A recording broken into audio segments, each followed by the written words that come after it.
guys, another huge franchise review, and this time it is Half-Life.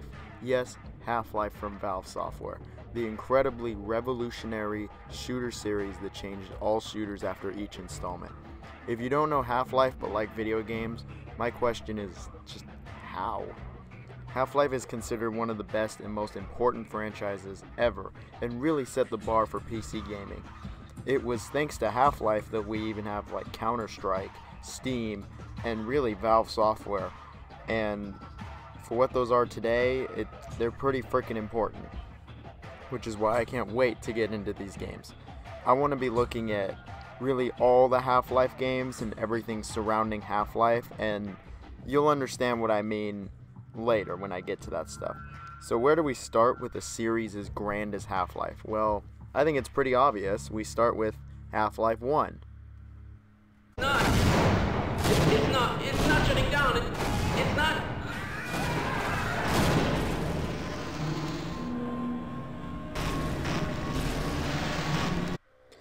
Half-Life was released in 1998 only on the PC at the time. Half-Life stars Gordon Freeman, a scientist who had just come into work at the Black Mesa facility in New Mexico. It is really just a normal day at work with some normal testing. In one of Gordon's tests, he is testing with an incredibly unstable matter. He pushes the matter into the analyzer and it explodes. Well, this explosion basically causes a portal to appear between Earth and Zen, an alien homeworld, and the aliens invade Black Mesa. Gordon is then tasked with getting out of Black Mesa and letting the world know. There is a bit more to the story than that, but just like all my other reviews, and as usual, I want to keep it spoiler free. And for Half-Life, I really would want to, because the story in Half-Life, it might not be too original, but the way it is told is fantastic. How subtle hints are dropped, how the plot progresses, really just everything about the story is really damn good. I love how the story progresses in the game. If there's anything to fault the story with, it's the fact that there are like no real characters in the game. Gordon is a mute, so the only real character in the game is the G-Man, who shows up near the end of the game. The story through and through, though, is pretty great nonetheless. So Half-Life is a first-person shooter that really changed the way FPS games were made after it came out. For instance, you never leave first person. The entire game is first person. No cutscenes, none of that. There was like a world that was established in the game that was pretty new to FPS games, and it was a great world, one that you could get invested in. There were characters to talk to, things to interact with, which wasn't necessarily new at the time, but the way you did it was new. The way the levels were designed felt realistic and not really like levels, but a world, and they still feel pretty realistic. They weren't just levels, though, like Doom or Duke Nukem. They were part of Black Mesa, the world. When it comes to Gordon himself, though, he actually has nothing new to the series. Or, like, not series, but like PC first-person shooters. He gets his HEV suit on, and really he can't do much, actually. He can shoot from weapons, he can jump, he can crouch jump, and interact with the environment, and that's it. And you know, that's all you need. Gordon does not regenerate health at all. You must find medkits or interact with a medic dispenser on the wall. He can also get armor in a similar fashion. Then there are the weapons of Half-Life. Half-Life has a good amount of weapons in the game. He has the iconic crowbar, pistols, a shotgun, a submachine gun, a rocket launcher, bombs, a crossbow, and later in the game a few alien weapons. A majority of these weapons have real purpose, and almost all of them are viable weapons in combat. I mean, I didn't use the trip mines, but they are there. I didn't use the crowbar too much, but it's there. But other than that, if not all the weapons are really useful in the game. They all help Gordon, and I think they are given at a decently paced rate in the game. Speaking of pacing, Half-Life was really notable for its pacing, as the game starts out relatively slow, and you're like just on this tram ride, a day at work, and the game slowly introduces all the enemies to you, and by the end of the game, it's full-on combat, non-stop, and the pacing was really unique, as most FPS games at the time just had breakneck pacing. Think about it. In Doom, they just start you off with the aliens. In this game, they give you a tram ride, they slowly introduce everything. Yeah. And this brings us to the enemies of Half-Life. Half-Life has two main enemies, the aliens and the humans. There are a ton of different aliens you fight in the game, and they all have unique patterns and ways of attacking the player. I like how much variety is actually with the aliens in the game. And this isn't really a spoiler, but you will be fighting the military a lot also. They want you dead. These guys just shoot you on sight and will hit you every single time, so you just shoot them immediately. There is one other variant to the humans, but it's pretty much the same deal. The enemies are varied enough throughout the game, and the pacing of them I felt was very strong throughout. There are so-called bosses in the game, but these are usually figuring out how to defeat them in like one hit basically, and that's really it. I mean, they're not like bullet sponge bosses. It's find their weak point, kill them immediately.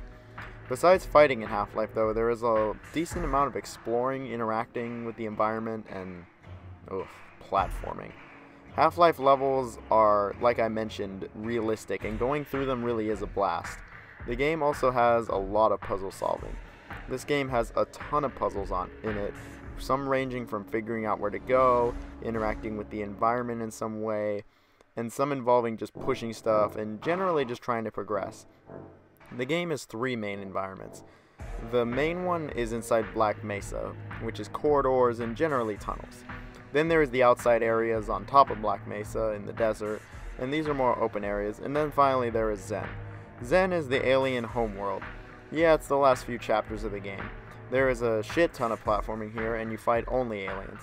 However, a common theme in all three of the environments is how the levels are really just uniquely designed here and feel so real, except Zen, obviously. And yeah, that's the general gameplay of Half-Life. You progress forward, fight enemies, solve puzzles, and it's all expertly made when it comes to design. So how's that presentation of Half-Life?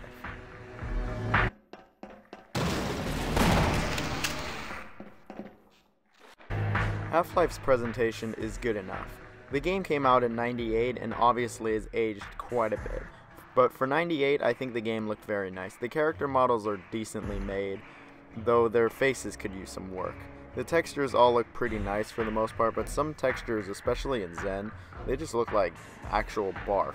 Like, they really look like barf. They don't look great. At least the frame rate was great, though, and I played through Half-Life Source, and I didn't get any operating issues, but there were like some graphical glitches in the Source version. The sound in Half-Life I think is very good. It's not perfect, but I think it is just short of being perfect, and let me explain why. The music in Half-Life 1 is very contextual. It plays in certain parts rather than just throughout an entire area, and once it's done it will never play again. It's very contextual, and a lot of the game has no music. The music that is in the game though is awesome.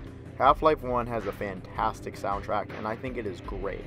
These awesome tunes you will be listening to they're just awesome. The soundtrack is very good and is one of my favorite game soundtracks, and it has amazing just themes in the game, and the Valve theme in particular is my favorite. The sound effects again were amazing, and I thought the guns sounded great, the aliens make cool noises, the sound effects were all well and dandy. The only thing that keeps the game from having perfect sound is the voice acting. The voice acting is pretty subpar, it's not that good. It's reminiscent of the times and just isn't very good. It's too cheesy, or it's just not delivered very well. I can't fault it too much though, and really it's only a small blemish in the sound. I mean, games were barely even having voice acting at all at this point.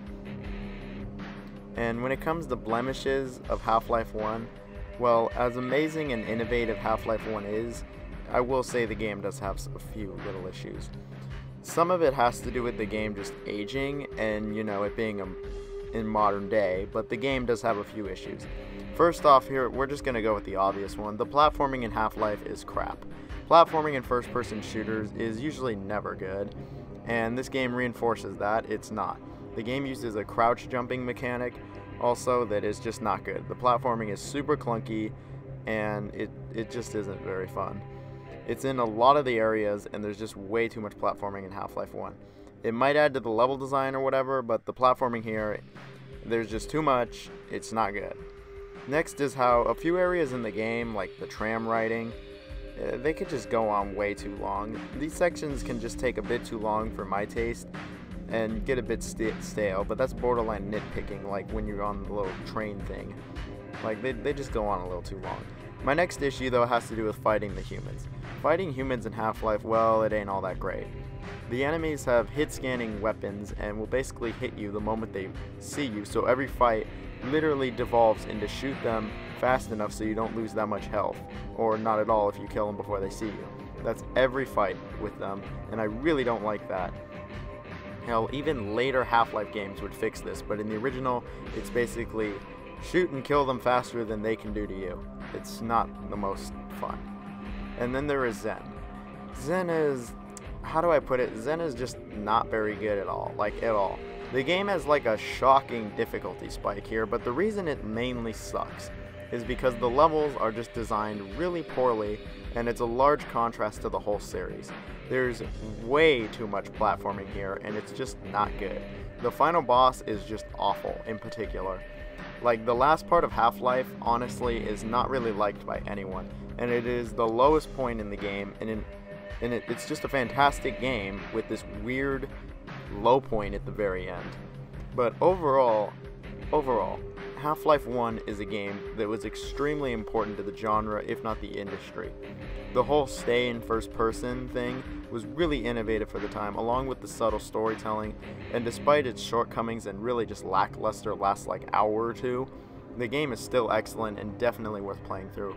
The game can be finished in only like 8 to 10 hours now, but it still provides a great at least 8 hours that is excellently paced and is incredibly cheap nowadays. And honestly, this is one of my favorite games of all time, and I've played through this game an abundance of times because it's just really good. Like, if you haven't at least tried Half-Life, I really just wonder, like, why? It's so cheap, it works on every type of computer, it can be played on a freaking potato. The game would actually go on to be ported to the PS2 and have Half-Life Decay in it, but I never tried Decay myself. And as for Half-Life on the PS2, I remember despising it and sticking to the PC version the one time I played it. And it's really cheap during Steam sales, so just give it a shot. But now, you see, back in the late 90s, when you bought Half-Life, you may have gotten a fantastic single-player experience, which is the game I just reviewed, but there was also a multiplayer. Half-Life multiplayer is a little tricky to understand.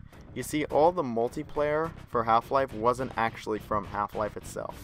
It was the mods. The multiplayer mods that came out for Half-Life have gone on to be some of the most played multiplayer games of all time. Since then, these mods spawned from Half-Life.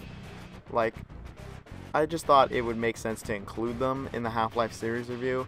I don't review mods, but the most popular multiplayer mods were actually released on Steam as games, so I can review these since they're not mods. When it comes to multiplayer Half-Life had in its base game, so with no mods, it was Half-Life Deathmatch, which is about as bland as it sounds, and there's no one currently playing this. So lame. Oh. There you go, thank you. Now it's all immediately gone. I keep hitting shift! The first game we're going to look at is Team Fortress Classic, which is basically a port of the original Team Fortress for Quake, only it's on Gold Source. I'm sure most people who are watching this video know how Team Fortress works, but I'll go over the very bare basics. There are two teams fighting each other where one player picks from 9 different classes. These 9 classes all have incredibly different strengths and weaknesses. One class has a heavy-ass machine gun called the Heavy. One class has bombs, that's the Demo Man. One class is the Sniper, that's a Sniper. And there's more classes than that, obviously, but I'm not going to go into every single one. The main mode of play is Capture the Flag, or VIP. So these two teams go at it with the classes battling. Some classes are total weaknesses to other classes. For instance, the Spy is actually completely useless in Team Fortress Classic. Okay. Well, also, the Team Fortress Classic, it was really popular back in the day, but Team Fortress 2, which I might add is free, and this game is not, unless you play it as a mod, but I'm reviewing the Steam version. Team Fortress 2 basically actually just buried this game. This game is rarely more than even 300 people playing, and they're all playing just 2 Fort, the most popular map in Team Fortress history. Also, every class has grenades, making the Demo Man pretty useless, and they just spam the shit out of these. Personally, after playing about an hour or two, I can tell you I do not like Team Fortress Classic. It is a pretty bad fan base, is really hard to get into, and Team Fortress 2 just destroys this game, and there's also balancing issues. and it's a pretty lame multiplayer game nowadays. What shot me? The next multiplayer game we're going to look at is Counter-Strike 1.6. Now, anyone who is familiar with modern gaming knows about Counter-Strike, and this here is the original. It was a free mod back in the day, and you could still play it as that, but it's on Steam now for a few bucks. Counter-Strike is a team-based, competitive as hell multiplayer game where one team is the terrorists, and the other is basically the police or military, the counter-terrorists. The main mode of play is Plant the Bomb, where the terrorists can plant a bomb, and if it goes off after a minute, they win. However, if they are all killed, the counter-terrorists win, and this works for the terrorists as well. They have to kill all the counter-terrorists or plant the bomb and have it explode. If the bomb gets defused, though, the counter-terrorists win. The gameplay is really tactical, and if you just run in guns a-blazing, you will die immediately. You have to be smart and tactical about your approach. You can buy your weapons with money, and you get money from killing people or winning the round, but you'll get even a little if you lose. With this, you can buy new weapons, armor, so you don't die as quick, and even tactical grenades. There are many maps here in the game, but the most popular one is still Dust 2. There are a bunch of modded modes in the game, with my favorite being Gun Game, where you get a new weapon every time you kill somebody, and yeah, that's my favorite mode. Counter-Strike 1.6 still has a ridiculous amount of people actually playing it, well over 5,000 daily. I still think it is pretty fun to play though. Out of everything spawned from Half-Life 1, this is easily the most popular anything, mod, multiplayer, anything, and it's probably more popular than Half-Life at this point, and really there's a good reason. Even Counter-Strike 1.6, it's still good today. It's an excellent multiplayer game, and even though there's newer versions of Counter-Strike, this is still a great game. So let's move on to our final multiplayer game. Name that you rimfired is what you know that. I got you now. The game we are looking at is Day of Defeat, the original. Now, Day of Defeat is also a team-based game similar to Counter-Strike. It is in World War II though, and the main mode of gameplay is basically to capture the points on the map. There is classes, but not as many as Team Fortress, and they are all realistic, where one is a machine gun, one is a sniper, pretty standard World War II stuff. The game can get really frantic if a lot of people are in one game, where points are quickly taken, and it actually goes back and forth quite a lot. It can be really fun actually. There is a ton of maps in the game, also. And I really wish I had more to talk about with Day of Defeat, but I don't, sadly. It's worth trying out, but barely anyone actually plays the original Day of Defeat anymore, and the one game I went into had people complaining about how World of Warcraft was bad after 2005. So yeah, it's not the best fan base, but the game with a lot of people can be fun. Yeah. Okay, enough about these multiplayer games that spawned from Half-Life 1. What else spawned from Half-Life 1? Well, Half-Life 1 actually got 2 expansions, and we will be looking at both of them. Well, the pilot thought we were heading to your mother's house. So far, this all looks familiar. Yeah, that's real cute, Jack. Anytime, anywhere. The first is called Half-Life Opposing Force, which was actually made by Gearbox. The game as you play is Shepard. He is a military soldier actually sent into Black Mesa to contain everything. The game even starts with you in a helicopter coming in to stop everything. However, everything goes awry and crazy. You then wake up, and well, all hell is broken loose, and it's time to get out of Black Mesa. So yeah, that's the general gist, is to get out of Black Mesa. I don't think Shepard can continue his mission at this point. The story is pretty basic, but is a good means to get the player into Black Mesa with a different perspective. After the intro though, the plot doesn't really go too many places, but it's sufficient enough. The setting is still great though, as it's Black Mesa. When it comes to gameplay in Opposing Force, it's pretty similar to the first game, where you fight enemies, progress, not through really levels, but a whole world per se, and solve the occasional environmental puzzle. When it comes to enemies in the game, most of the enemies are actually aliens. All the aliens from Half-Life 1 return, however a bunch of new enemies are actually added into the game as well.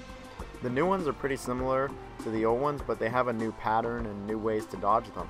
When it comes to human enemies, you fight 1 or 2 types, but these put up a moderate challenge, and they're fighting the humans as you did in the last game. That's how they are. They're the exact same way. Don't worry though, as while Shepard might have to put up with new enemies, he has new weapons, along with new skins for previous weapons. He has a big ass pistol that's new and is hella good. He has a sniper, an LMG, and even more. He can even use one of the ceiling aliens as a grappling hook. When it comes to level design, it's similar to Half-Life 1 in structure. It's not exactly the same as Half-Life 1 and feels a bit more gamey, if that makes any more sense. Where it's really linear, but it feels less like a game and more like a world you go through. It's not as realistic as Half-Life 1's, but it's still pretty good. There's also a little too many events for my taste, though. When it comes to environmental puzzles, there is quite a few, and these aren't horrible, they're just okay. There is also platforming in this game, which is still the same as Half-Life 1's. Something different, though, in Opposing Force is how there are a few times where you actually meet up with some of Shepard's squad mates. You get to manage them around, but they're pretty stupid, and there are a few parts, though, where you actually need them to progress through the game. But other than the friendly NPCs, the gameplay is really the same as Half-Life 1 for the most part. The whole game is still in first person, has similar designs, some new enemies and weapons, but still feels like Half-Life 1. And you know what, that's a good thing. Something else that is similar is the presentation. The game looks identical to Half-Life 1 aside from some new models for the weapons. Due to the game being an expansion and coming out only like a year after Half-Life 1, I can let it slide for the time that the graphics were beginning to look outdated. The character models still look pretty meh, the environments are decent enough. Some desert, though, looks pretty bleh throughout the game. Weapons look awesome and the enemies all look good. Animation is decent enough, not great, but good enough. The frame rate was also very solid. The game still has the pauses and loading in front of like certain areas that can make chapters feel a bit awkward. The presentation gets a pass here. The sound in Opposing Force, though, is a bit weird. The voice acting is like on the same levels as the first game, where it's just like, it's okay, I guess. Not bad, but not very good. And voice acting was getting better at the time, so it's just like looking worse here. Voice acting, though, wasn't as prevalent as the first games, so I guess it's just alright. The sound effects were good too, but most of it was really just recycled. The thing is, though, the music was really non-existent. There was like no music, and what was there was completely forgettable, sadly, and I don't remember any of it at all. Like, completely forgettable generic soundtrack, actually. It's pretty freaking lame. And overall, it was just okay sound. This leads me to stuff that isn't so okay in Opposing Force. And Opposing Force is a few things. The platforming, again, is just horrible. It's not any better. There isn't too much of it, but there is still quite a bit of it. Fighting the human enemies is, like I said earlier, exactly the same as the first games, and with the hit scan bullshit. The final boss is also very similar to Half-Life 1, as it sucks.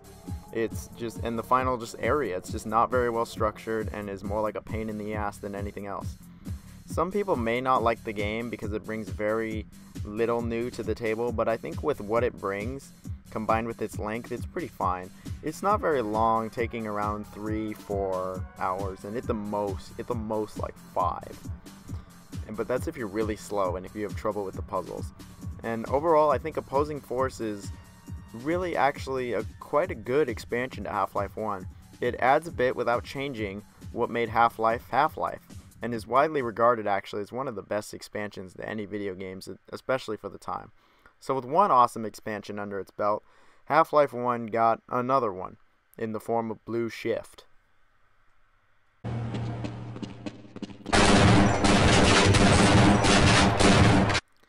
Half-Life Blue Shift would be the last expansion to Half-Life 1. Blue Shift stars Barney Calhoun. He is a security guard that is briefly, and I mean briefly, seen in the original game. The game starts with Barney just going to work, it's a normal day, whatever. After some normal stuff, well, Barney gets knocked out temporarily from something. Well, when he wakes up, it's pretty obvious. Black Mesa has gone to hell with aliens and the military, just like the main game, and it's up to Barney to get the hell out. The story is even more basic than the originals, and even the last expansion story. I mean, it's really basic here. I mean, it's serviceable, but it's really lazy, honestly. It's nothing beyond that, but I will say the intro is nice because you get to see how shitty Barney has it. Besides that, though, I think it's a pretty lazy and bland story. The gameplay in Half-Life Blue Shit is the same as Opposing Forces, which was the same as Half-Life 1's. The game still has the player progressing in first person the whole time and going through fighting enemies, solving some puzzles, you know how it is at this point. The game actually adds no new enemies or weapons. Yeah, the puzzles the game adds are pretty small and are average at best, really. The gameplay really is exactly the same as the last two games, and I'm having a hard time explaining it without repeating myself completely. Now, while Half-Life Opposing Force, it was more okay, and the game adds a few new elements, this game adds literally nothing. It's just more of the same. It's a level pack rather than an expansion. You push boxes a bunch also. It's not the only thing that's identical, as the graphics are identical also. It looks exactly the same. The models have not improved at all, the textures are still okay with some really muddy areas, and the frame rate is still good.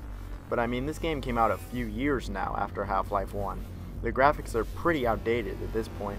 I mean, it might be an expansion, but even a little bit of improvement, guys?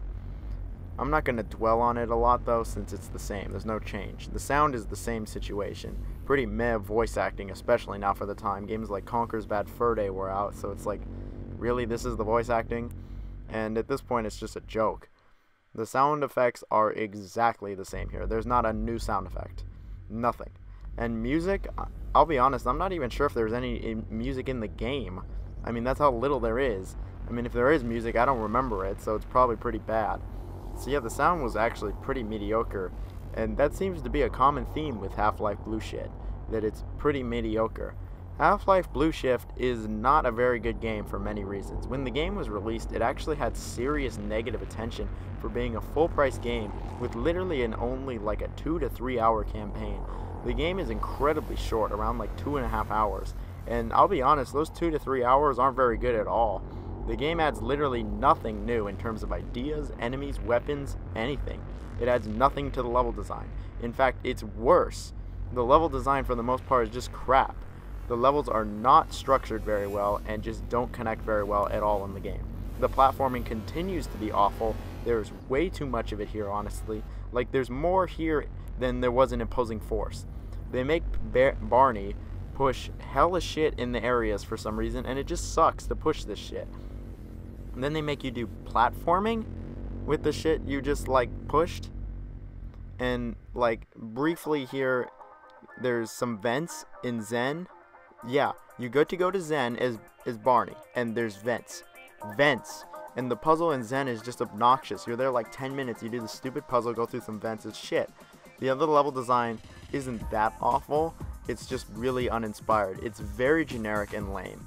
Not exciting at all, or even enough to the point where I'm not bored. But at least I'm done with the game quickly. There's no final boss, no big climax, the game just continues for a little bit and then the game just ends. The pacing after the beginning just gets shot in the ass. Like what is there to like about this game? You get to play as Barney, the shittiest character in Half-Life.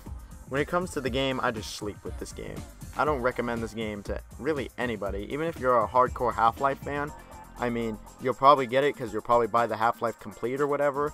But if you have it, you maybe try it. But you're really not missing a single thing by not playing the game. I mean, you're basically just wasting 2 to 3 hours to finish this piece of crap. And this is easily the worst game that's ever had the word Half-Life in it. I mean, it came out years after Half-Life 1, and people were ready for a proper sequel to Half-Life. They wanted one at this point. Luckily, though, in 2004, they got it. Rise and shine, Mr. Freeman. Rise and shine. Half-Life 2 was released in 2004 for the PC as one of the most hyped games of literally all time. But unlike games now, this game totally lived up to the hype and then some.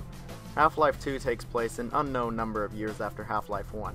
Gordon Freeman has been awoken by the mysterious G-Man and has been told, "Rise and shine, Mr. Freeman," and that he has work to do. Well, Gordon appears on this train going into a city named City 17. You see, after the Black Mesa incident, the rip in space and time, I guess, caused another alien species to show up on Earth known as the Combine. The Combine, though, literally just wiped Earth's forces out. Earth surrendered in 8 hours to the Combine. So now Earth is under a dictatorship, basically. Humans are no longer able to reproduce. Cities and countries no longer have names. Everyone is fucked, basically. So yeah, you're in a city called City 17. And well, without spoiling anything, it's up to Gordon to stop the Combine's rule. The story in Half-Life 2, though, I will say is much grander and larger than the first games. It destroys the first game's plot. This game has a huge scope, and I mean, the whole city is the setting. It's not anywhere near as generic as the first game's plot, and it's just awesome. Something the first game lacked was actual characters, but Half-Life 2 has this and then some. Barney even shows up in the game and looks nothing like the original, and he sounds way better. But besides him, there are actual characters in Half-Life now, and they're all very strong characters. Alex, Dog, Eli Vance. Then there is an actual antagonist who you can see at the beginning of the game. The Combine themselves are a mystery for most of the game, which is actually a really nice touch, and I appreciate it. But they added characters and gave them some depth, which is something that even I said was lacking in the first game. The entire game is also still in first person, never leaving Gordon's perspective, and Gordon never talks. So it's the same in that aspect, but the world and the characters are much deeper, and there is just so much more. The right man in the wrong place can make all the difference in the world. So to say that the story, setting, characters are a lot better would be a bit of an understatement. The first games was great, it really was the world and plot, but this game is just something else entirely and is much better. In terms of gameplay, Half-Life 2 is pretty similar to Half-Life 1, but it literally improves much, much more. Like, since the game is no longer in an underground facility, rather it's an entire city, the gameplay is a lot more varied and greater. The game is, of course, an FPS, but the FPS elements are far greater than the first games. The primary enemy of the game is obviously the Combine. The Combine have guns, and this is what they will attack you with. However, they are much smarter, less hit scan, better AI, and just better done than any of the humans Half-Life 1 had.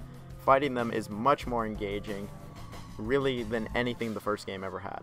They put up a good fight, but they aren't too cheap either. You're not just going to get destroyed like by the military. Other enemies include zombies and head crabs that return from the first game. They put up the same amount of challenge here as before, and then you have the Combine technology, the helicopters, the Striders, which are these huge walking mechs basically, and finally antlions, which are huge killer ant things that attack Gordon. The enemy roster is slightly bigger than the first game's roster, but it is much more in depth here, and they are just way more fun to fight, I'll be honest. When it comes to what you will be fighting them with, Half-Life 2 actually introduces a bunch of new weapons to mix it up. Almost all the weapons return from the first game: pistol, revolver, shotgun, crowbar, SMG, new model rocket launcher, crossbow, grenades. And there's really only two new weapons: the gravity gun and the Combine assault rifle. The gravity gun I'll go over in a minute. The assault rifle is a nice addition, and the ult fire is mucho bueno. The gunplay in Half-Life 2 feels so much smoother than the first games, but where Half-Life 2 really shines is in its level design, variety, and environment. All three of these were great in the first game, but in Half-Life 2 they are something else. The level design outshines the first game by a lot. Because it's in a city, the levels feel much more realistic and less like levels, but seriously like just a city, a world. Way more than the first game. They connect in intricate ways that make sense. While the game might feel super linear, the game sure doesn't feel like it. It feels like a living, breathing city you go through. I'm pretty sure most people adore the level design for just how different it is and feels. Another reason is the variety. The variety in Half-Life 2 is fantastic. While the first game had a decent amount, this game, like everything else, is just way better in Half-Life 2. The game just mixes it up a bunch, basically from the moment you get the crowbar. You'll always be doing something generally different, whether it's riding on a boat speeder thing, guarding a prison with shitty turrets, managing your own antlion army, and even just driving down a highway. The variety in Half-Life 2 is just off the chain here. It really is. Nothing ever gets boring, and besides the speeder boat part at the beginning, nothing overstays its welcome here. The game keeps it fresh and new constantly. Sure, you'll be fighting the Combine the whole time, but it will be in largely different locations under different circumstances. Then lastly, there is the environments in Half-Life 2. Now, Half-Life 2 runs on the Source engine. It was brand new at the time. A very physics-based engine that was really revolutionary for the time. When people die, they ragdoll, and the environment reacts to Gordon with the appropriate physics. The game has a bunch of environmental puzzles and physics-based puzzles in it that aren't too hard, but there is a decent amount of them. Stuff like weighing down platforms to make other platforms go up, and even more. A big way the physics are affected in the game though is through the gravity gun. It allows you to pick up stuff and throw it. Really, anything that isn't nailed down, you can shoot it with the gravity gun, it will react in some capacity.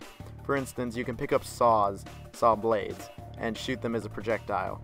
There are many other things you can shoot though, and it really makes for some dynamic fights where you use the gravity gun. Something that is almost completely gone from the first game is platforming. It's pretty much non-existent. All the puzzles here, they all use physics instead, and that is just way better.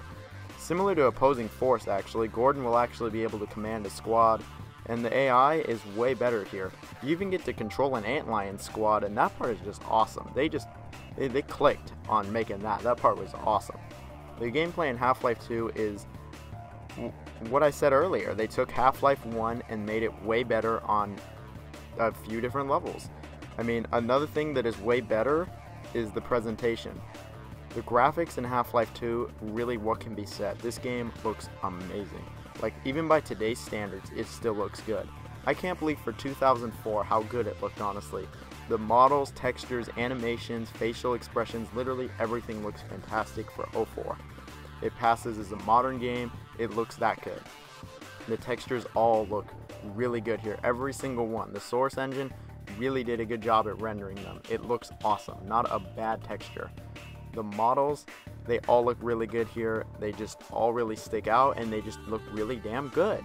The animation in the game is exceptional. It is incredibly lifelike and really well done. The facial animations and animations in general, just surprisingly really good as well. Like, they look like legit faces. Doom 3, which came out the same time as this game, they didn't have shit on Half-Life 2. This is some next level shit from Half-Life 2. Frame rate was great also. Game ran excellently. One small complaint is the loading screens again are pretty intrusive, and there's just a big text that says loading, and it can break your immersion pretty bad, but oh well. The sound in Half-Life 2, just as good as the presentation. Dr. Freeman, I presume. The sound effects are actually like half recycled and half new. Now, when I say recycled, they aren't literally the same low quality, but they are the same sound effect, just updated. These add a rather nostalgic feel, and this is how you reuse sound effects Crash Wrath of Cortex. The new sound effects were all good, as well as the guns. They sound great. The enemies make a bunch of good-ass noises. The combat, they just sound awesome. The music in HL2 is a mix of old and new as well. The old music that returns from the first game is actually a really nice touch. I love the old music that came back. The new music in Half-Life 2 is actually good also. Nowhere near as good as the original soundtrack, but it is good. There is a few memorable new tracks and is good for the most part. The voice acting is far improved from the first game though. A few of the characters actually who returned used the original voice actors, and they're like noticeable as their voice acting is just alright, like Barney. The other new characters are far better and are good in their own right. Not like movie level quality, but it's good, it's good. The sounds, they were good. It was good. So is there anything in Half-Life 2 that I felt was just not good? Well, that is a good question. And you know, I really have a hard time with that one. There is a reason that Half-Life 2 is considered one of the best games of all time. Because this game has basically no issues. Or at least no noticeable ones. I mean, the game is like 8-ish hours long. Is that bad? I mean, if you take your time, it could be like 10 hours. The turrets suck and fall over easily. Is that really bad? The game can be a little too easy unless you ramp the difficulty up. Is that bad?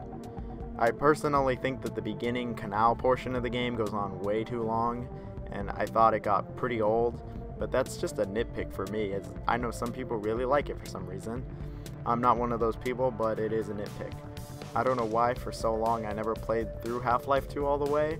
I played through the first game like 3 or 4 times, but never finished 2, and I have no idea why, because 2 is literally far superior with its variety, level design, combat, story. Everything is just better here.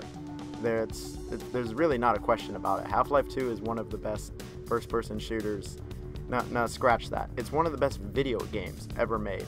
It really is in the very exclusive league that games like Ocarina of Time and Tony Hawk Pro Skater 3 are, because it's one of the best games of all time. There's a reason it's that damn good though. I mean, like, I don't mean to talk just only positive about the game, but I was scratching my head for a while, just asking myself, what didn't I like about the game? I mean, the game is that good. And when I have to continually ask myself what I didn't like and have to nitpick shit out, that's when you know it's an amazing game. There's a reason the praise exists for the game. I mean, it's phenomenal. I recommend this game to literally every planet, every human on the planet. Every planet too, I don't care. I think everybody can like something from this game. It's just a must play. Now, because of Half-Life 2's single-player success, naturally, people wanted multiplayer. Well, we got Half-Life 2 multiplayer, which uses physics and stuff, but it's still got there's still people playing it, but it's just really roleplay servers now. The actual Half-Life 2 deathmatch is pretty underwhelming with nobody playing it. It's got nothing special to it, and I played one match and got annihilated. So that's the end of that. Half-Life 2, amazing single-player, multiplayer, not so much. But with Half-Life 2, we got updates to the real multiplayer of Half-Life 2, Counter-Strike and Day of Defeat.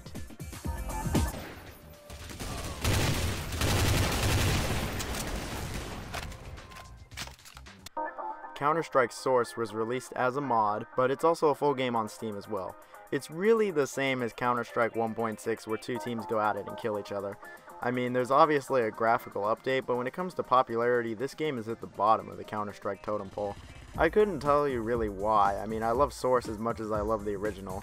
Some of the guns feel a bit off, though, I will say, and finding a legit game is a bit difficult, but 64-player Office is pretty fun. Gun game is really popular in Source also, which is probably my favorite mode to play. Counter-Strike Source is fun, but similar to 1.6, it's pretty obsolete nowadays with Go released.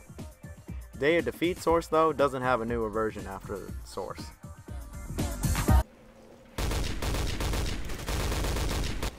I could not stop them, Ryan. Day of Defeat Source is pretty much just an update in the engine and graphics for Day of Defeat, as well as they do add a new mode in Source, which is where you have to blow up 2 tanks on the other team, but that team can also defuse the bomb, so it makes for some really competitive gameplay here. There doesn't appear to be any new weapons or classes, but the game feels a hell of a lot smoother, and it feels way more like an arcade game than the original. Like, the original game could be a bit slow. This game, the speed is greatly increased, and hardcore Day of Defeat fans don't seem to like this, but I much prefer this faster one. It makes the game much more exciting, and there's less camping. All in all, I think Day of Defeat is one of the most underrated multiplayer shooters, and I actually really do think that Source for Day of Defeat is Valve's most underrated game. I think it's worth getting on the cheap, and it's totally worth to play a few games, and it's a pretty great multiplayer World War II game. A lot of people still do play the game, unlike the original. There's usually over 500 or 600 people playing, and it's actually great fun, actually. It's fun. However, now we go on to what came after Half-Life 2. And our next game is Half-Life 2 Episode 1. You see, instead of making a full new game, they were going to make 3 episodes. This is the first episode. Half-Life 2 Episode 1 takes place right after Half-Life 2. Alex finds Gordon buried, basically, and the two of them have to get the hell out of City 17 because of reasons that involve spoilers. The story in Episode 1 starts out a bit simple, but it picks up a lot more throughout the game. While the story isn't super complex or near Half-Life 2's levels, the game is more about building Alex as a character. The game is almost all about Alex, actually, like she's with you the whole episode.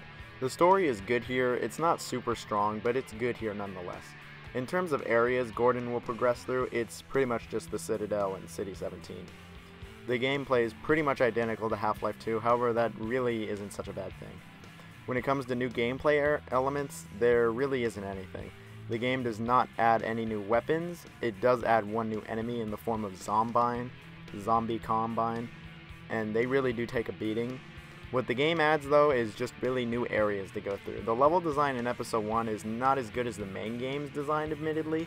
It feels like a bit of a step back, especially near the very beginning and the end.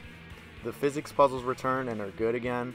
The gravity gun is like the main weapon of the game. It's used like half the whole episode, and the game is Alex there the whole time, so she helps out. Yeah. There just really isn't anything new to go over here. The presentation is also the same here. Exactly the same as the main game. I mean, it came out 2 years after Half-Life 2, but Half-Life 2 looks so good for the time that this game just looks good. The animation, textures, facial expressions, again, it was just great. Frame rate was good. Pretty good graphics. The sound, I wish it was the same story. The voice acting, it was good here again. Alex is great. The sound effects are just repeated. There isn't anything new here, and that's fine. The music, though, was not very good at all. It was really generic and forgettable for the most part. Like, I don't even remember liking one track. I have no recollection of the music here, and that sucks because Half-Life 2 had a pretty nice soundtrack.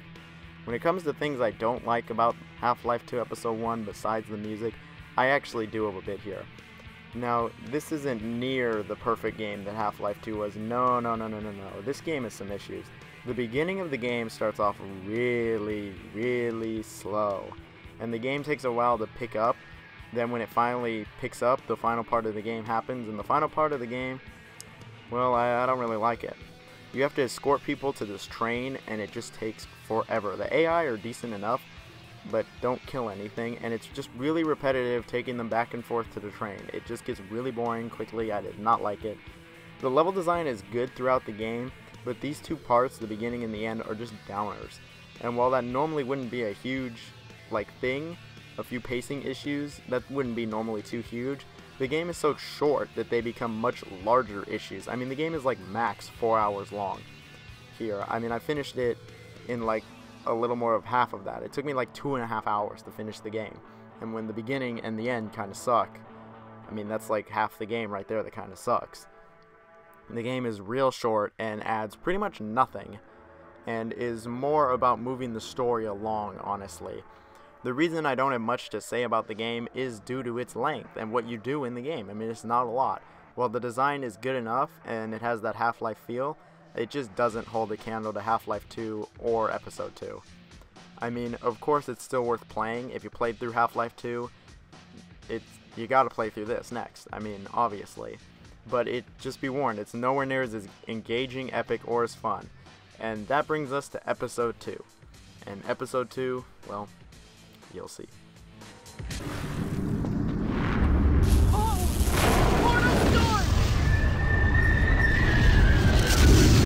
Episode 2 was released a year after the first episode, and let me just say, Valve went way more out for Episode 2 than they did with Episode 1. The game picks up right after Episode 1 and sees Gordon and Alex as they have escaped City 17, but the Combine are on their ass and they need to get to White Forest to Eli Vance. The story is way better here than Episode 1 and is really good in its own right. The story takes a few really good twists and turns throughout with a great plot twist. It's all good leading up to the climax, which is good, but then there's that infamous ending. The cliffhanger ending that is so damn good, we still don't know what happens officially. And the story, the characters, and the setting are all just really good, and the pacing is phenomenal here, actually. The gameplay in Episode 2 is pretty much identical to Episode 1, however, this game has a lot more set pieces, a lot more variety than Episode 1 ever had. This game introduces a few new enemies, and they really put up a new challenge. Unlike Episode 1, which was just stuck in the city and was kind of boring, this game mixes it up all the time, like Half-Life 2. It does this with a ton of variety and awesome level design again. One part of the game you're defending this cave from ant lions, another you're driving a car through the valley. The variety in Episode 2 is awesome. The level design is leaps and bounds above Episode 1, and is Half-Life 2 good. In fact, I would say that on a gameplay level, Half-Life 2 Episode 2 is the best gameplay in the whole series. It picks up the pace all the time, you won't get bored, and the game is just a blast to play through. The episode might not add any new weapons, but again, it mixes it up with the gravity gun a lot, introduces these new bombs that go on striders to blow them up, and despite the fact that it doesn't introduce any new weapons, the combat is still exceptional here with new enemies. It is just as good as Half-Life 2, and the ending final battle is the best battle in all of Half-Life as a series. It's that good. The gameplay, it is phenomenal here. When it comes to presentation, it has been improved as well. The game has actually been visually updated slightly. It's not a big change, but it's enough that I noticed. The character models all look really nice here and look slightly better, especially around the edges. The animation is still on the same great level as before. The facial expressions are pretty incredible, especially for the time. The textures is where the improvements are, though. The game looks a bit better here with smoother textures, better looking grass, tunnels. The game just looks slightly better. And the game looked great for 2004, and for 2007 it looks great here also. The sound is also improved here. The voice acting is good here again, really crisp, clear, it's all good. It's on high quality. The music this time around though was really good and is up to the Half-Life standard. It's really good. There are a few tracks here that are just awesome. It's catchy, it sets the mood really well, it's all good here. Quality, good. When it comes to things that aren't great about Episode 2, I really don't have much to say. The game is like twice the length of Episode 1 and can take up to like 5, maybe even 6 hours. So I'm not too upset about the length, even though it is really good. Really though, if I just had one complaint about the game, it would be the ending. Because we don't know what officially happens.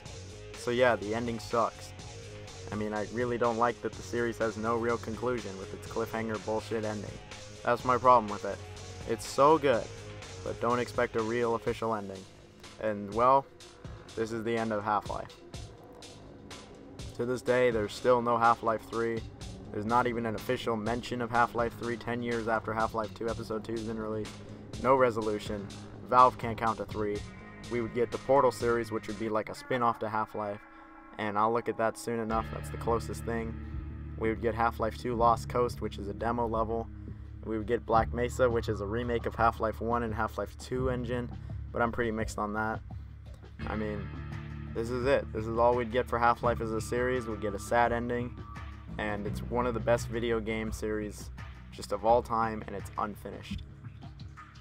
But if a third game ever does come out, I can promise you guys I'll do a video on it. Luckily, the ex-lead Valve writer actually leaked, I have air quotes here, what the story would have been for Episode 3. It's amazing. I recommend you go read it. This is very recent. And yeah, I'm just still bummed nowadays that we still don't have an Episode 3, because Half-Life is a must-play series. For anybody, it's phenomenal. And that's where we have to end the video. So I hope you guys like this review. It was pretty in-depth, pretty long. If you like it, please tell me. You guys always make me feel better. I'll see you guys on my next long-ass video.